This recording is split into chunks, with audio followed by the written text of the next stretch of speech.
CIA trains us on how to deal with interviews, how to deal with interrogations, and even how to deal with actual capture and strategic, almost like enhanced interrogation, like what we do call torture here in the United States. And so from your training, what were you implementing at that moment in time?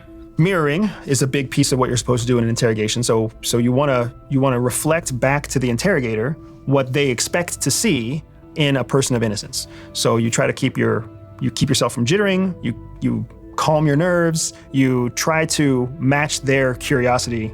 So if they lean forward, you actually want to lean forward too.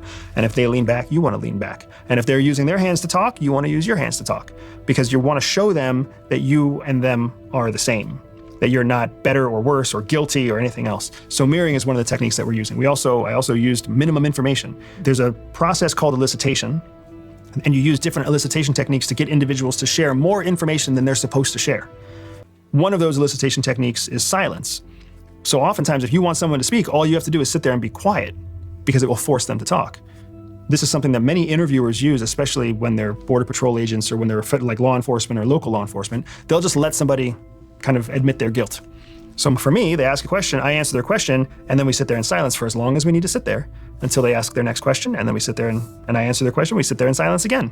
And that's combating elicitation. It's a technique that we call counter-elicitation. And that's just one of several elicitation techniques that interviewers can use. And that's useful in everyday life, I guess, as Absolutely. well. In what context? When you're dealing with a negotiation, when you're dealing with a hostile employee, when you're dealing with a hard conversation, when you're trying to find information in another person who you think is holding information back, elicitation techniques are incredibly valuable.